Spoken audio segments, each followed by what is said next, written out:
Bienvenidos a su programa Luces para el Alma, auspiciado por el Centro de Estudios Espíritas Juana de Ángelis de la ciudad de Cartagena, Colombia. Centro dedicado al estudio y divulgación de la doctrina de los espíritus, codificada y sistematizada por Allan Kardec.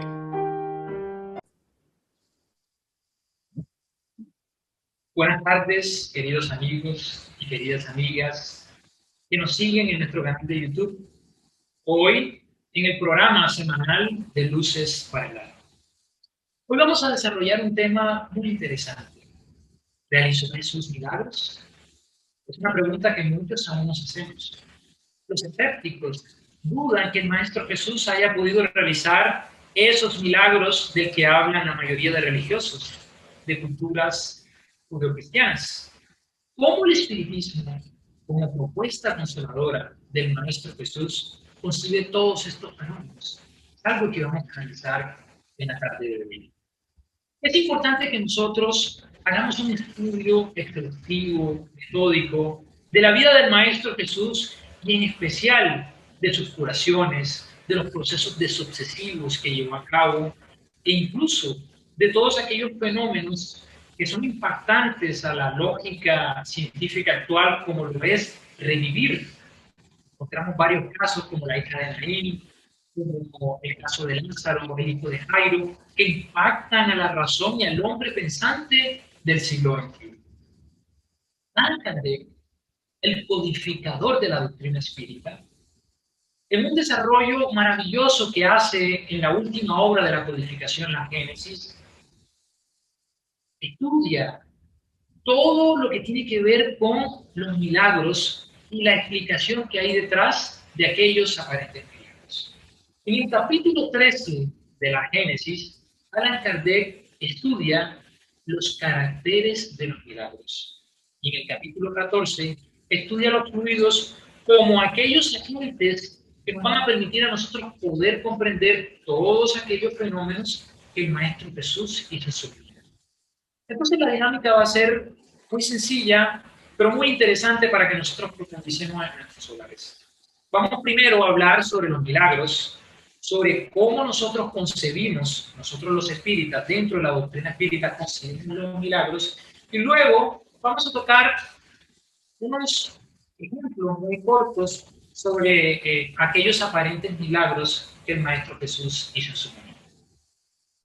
Lo primero que vamos a hacer es hablar sobre la palabra milagro, porque el tema que vamos a desarrollar hoy es: ¿Jesús realmente realizó milagros?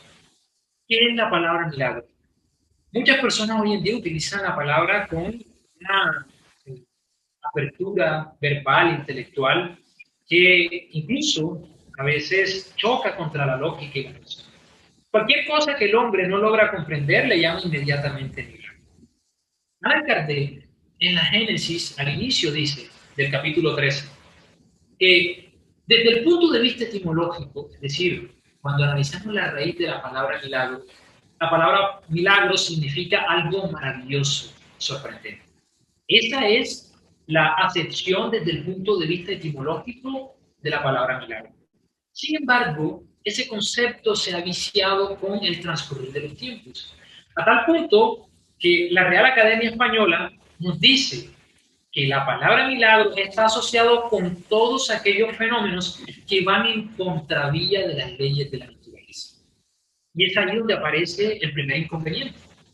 Porque si existen unas leyes que nos permiten a nosotros poder comprender los fenómenos, ya sea desde el punto de vista material y espiritual, el hecho de decir que hay algo que va en contravía de eso ya choca con la razón.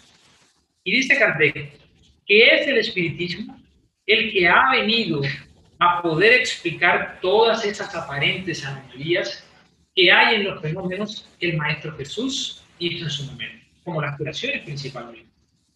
Dice Kardec que los milagros realmente no existen. Lo que existen son fenómenos que el hombre aún no ha podido comprender y que en su incapacidad de poder dar una explicación lógica a ese fenómeno, o en otras palabras, en su ignorancia, recurre al milagro como una explicación que va en contravía de las leyes de la naturaleza. ¿De qué es importante hacer una acotación? Allan Kardec dice que si la palabra milagro es usada dentro de su concepción etimológica, es decir, como algo maravilloso, sorprendente, no hay problema. Porque como lo dije en un principio, etimológicamente la palabra milagro significa algo maravilloso y sorprendente. Y una curación es algo maravilloso y sorprendente. La vida misma es algo maravilloso y sorprendente.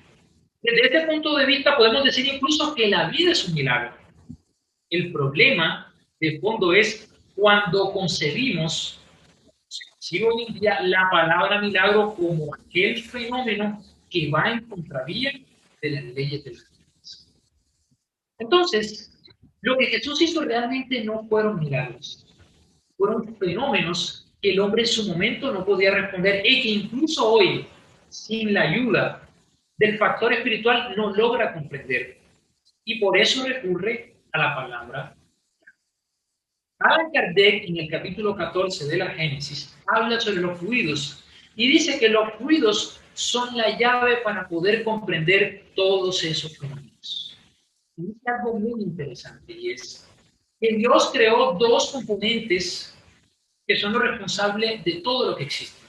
Un componente material y un componente espiritual. Este componente espiritual obedece a un principio inteligente o a un principio espiritual. Y ese componente material obedece a un fluido que los espíritus en el libro de los espíritus llaman como fluido universal y que Allan Kardec denomina en la Génesis como fluido cósmico universal y que está inmerso en todo lo que nosotros conocemos como materia, incluso en el mundo espiritual.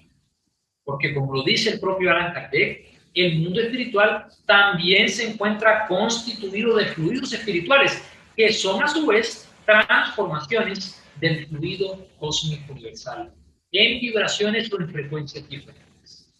Entonces, Allan Kardec dice que son los fluidos los que nos van a permitir a nosotros poder comprender las curaciones, los procesos desobsesivos e incluso los procesos de resurrecciones, en las que aparentemente se trae a la vida a alguien que ya había desencarnado. Y es un tema que incluso venía siendo estudiado antes de Allan Kardec. En el siglo XVIII, Franz Anton Mesmer, en Francia, empieza a desarrollar una corriente que es denominada como la corriente del mesmerismo o el magnetismo. Mesmer decía que todos los seres vivientes tienen una especie de fluido vital que él llamó magnetismo animal. Y que ese magnetismo animal que todos los seres vivos tenemos y que se encuentran aún más notorios en los seres humanos pueden ser transmitidos de una fuente a otra. Es decir, ese fluido vital que tengo yo y que está asociado a mi vitalidad, yo lo puedo transferir a otro. Y esa transferencia fluídica puede permitir que una persona que tenga poca vitalidad recupere su vitalidad. Allan Kardec empieza a estudiar estos fenómenos que años atrás Mesmer y los mesmeristas ya habían empezado a estudiar y se adentra con el estudio de la doctrina espírita en los fluidos, habiéndose ya aclarado con la ayuda de los espíritus superiores de que existe un fluido universal que él denomina fluido cósmico universal. Entonces, habiendo hecho esa aclaración, vamos entonces a comprender que los fenómenos que el Maestro Jesús hizo obedecen a la maniobra de fluidos. Incluso hay un segundo componente a analizar, que es el periespíritu. El periespíritu, denominado por Pablo de Tarso en sus epístolas como el cuerpo espiritual, no es más que el intermediario que hay entre el cuerpo físico y el espíritu. ¿Y por qué es necesario? Porque al ser el espíritu muy sutil y el cuerpo muy grosero, se necesita de un intermediario para que pueda haber esa conexión. Es también el responsable de que los espíritus se puedan identificar en el mundo espiritual. Y es también el responsable de almacenar todas aquellas informaciones que el espíritu va teniendo en las diferentes reencarnaciones. El perispíritu, dice Allan Kardec, no es más que una de las tantas modificaciones que tiene el fluido cósmico universal. A tal punto que da la siguiente definición. El perispíritu es un fluido cósmico universal en torno a un foco inteligente. Y este foco inteligente es el espíritu. Entonces, entendiendo que todo lo que nos rodea está inmerso en un fluido universal y que nosotros podemos maniobrar esos fluidos, vamos a comprender los problemas asociados, por ejemplo, a los procesos. Y yo soy una persona con mucha vitalidad, es decir, con mucho fluido vital, y pongo la mano en una persona que tiene poco fluido vital y me concentro e irradio ese fluido a esa persona que tiene poca vitalidad, yo puedo hacer que esa persona aumente esa vitalidad.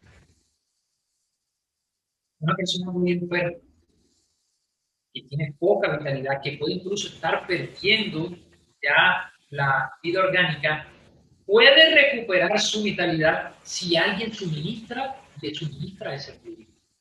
Y este fluido puede venir de nosotros, los encarnados, o puede venir incluso del mundo espiritual. Eso nos va a permitir a nosotros poder comprender los fenómenos de curación que se muestran. Jesús, con su autoridad moral y con el conocimiento que tenía de los fluidos, que iban naturalmente también en concordancia con las leyes divinas, curó a muchas personas a través de la maniobra de los fluidos. Un fluido positivo o un fluido con mucha carga vital puede restaurar fluidos que tengan poca vitalidad. Y el perispíritu va a ser muy importante aquí, porque muchas veces también las raíces las vamos a encontrar a nivel perispiritual. Entonces vamos a analizar rápidamente varios de esos fenómenos que el Maestro Jesús dice en su Biblia, fenómenos que son impactantes. Y vamos a recordar uno, que es el ciego de nacimiento de Siloé. Y esta es una historia muy interesante, porque era un hombre que era ciego de nacimiento. Y este hombre escucha hablar del Maestro Jesús, estaba haciendo cosas sorprendentes, cuestiones. Y el Maestro Jesús lo ve, le pregunta, ¿qué quieres tú, hijo de Israel? Y le dice, realmente me gustaría recuperar mi vista. Y Jesús, dice el Evangelio de San Juan, toma una porción de barro de tierra, lo unta con saliva, se lo unta alrededor de sus ojos y le dice, ve y lava tus ojos en el estanque de Siloé. Y el hombre al hacer esto recupera su vista. Muchos de los fariseos, de los escribas y saduceos de la época quedaron sorprendidos ante tal fenómeno. Y aún hoy en día es considerado como un milagro. ¿Cómo nosotros a través del espiritismo podemos explicar este fenómeno?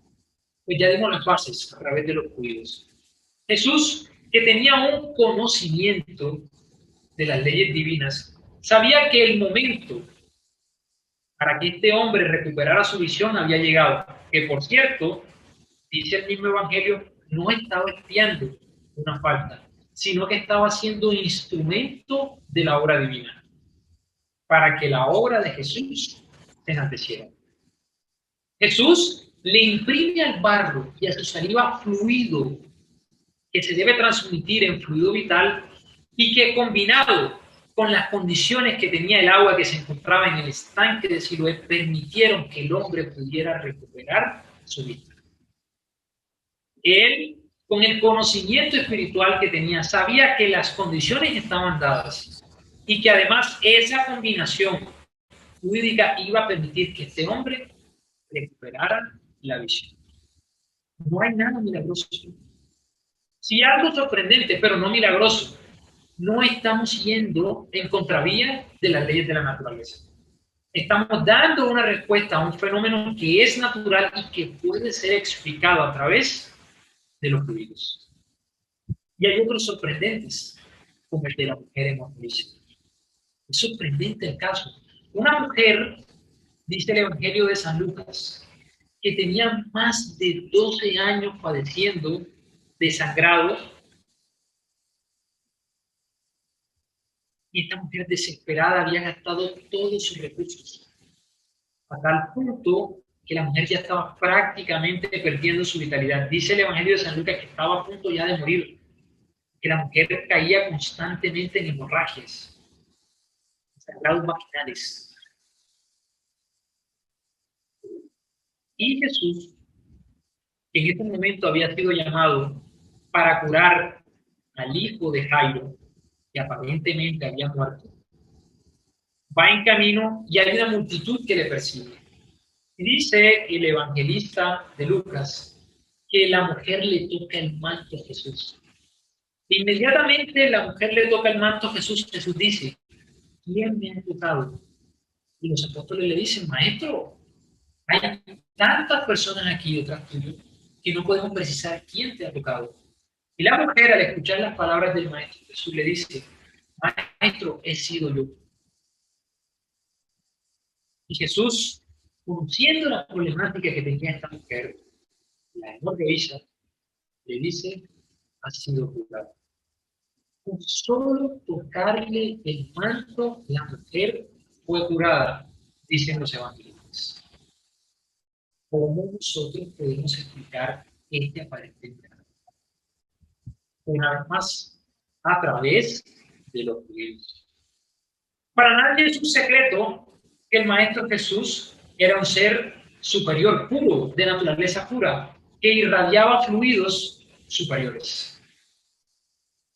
Cuando la mujer toca el manto, realmente se hace susceptible a todos esos fluidos que el Maestro Jesús estaba irradiando. Allan Kardec, en el estudio que hace en la Génesis, estudia este caso y dice que no es más que el producto de la irradiación fluídica superior que tenía el Maestro Jesús. Esto, naturalmente, obedeciendo las leyes de causa y efecto. Porque los fluidos harán su efecto conforme la ley de causa y efecto así lo permite. Porque incluso el Maestro Jesús está por encima de las leyes que el Creador ha hecho o ha creado. Son casos sorprendentes que pueden ser explicados solamente a través de los fluidos. Y lo más interesante es que eso nos permite a nosotros poder comprender las curaciones que se dan también a nuestro nivel. Porque hay personas, sabemos personas, que tenemos también magnetismo. Cuando nosotros escuchamos decir que una persona impuso las manos y curó a otra, estamos hablando de una persona que tiene mucho fluido vital y que al tocar a esa otra persona le transfirió jurídicamente esa vitalidad. No hay nada de sorprendente.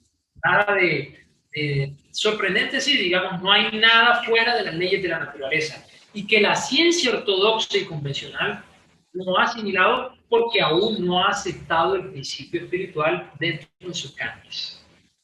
Pero hay evidencia. Por ejemplo, la cámara Kirlian es un claro ejemplo de cómo científicamente se pueden identificar esos fluidos. Que ha sido bastante estudiada en Rusia y en toda la Europa occidental y de una forma bastante seria. Entonces vemos cómo Jesús efectúa una cantidad de curaciones obedeciendo al estudio o a la maniobra de los fluidos. No fueron milagros, fueron realmente fenómenos que estaban obedeciendo a la maniobra de esos fluidos que el pueblo judío en su momento desconocía, pero que nosotros hoy, a través de la doctrina espírita, comprendemos con mayor claridad. Por eso también en nuestras instituciones espíritas, cuando efectuamos la tarea de pases, hay muchas personas que dicen sentirse mejor, o en las tareas de tratamientos a distancia dicen sentirse mejor, porque los espíritus, junto con los fluidos nuestros, es decir, los fluidos de ellos y los fluidos nuestros, fluidos mixtos, jugan, llevan esas energías y hacen toda la asistencia que los encarnados necesitan. Y así se operan las curas y las mejoras a nivel local. Jesús realmente es un ejemplo de lo que es un espíritu puro. Su vida es un ejemplo para nosotros.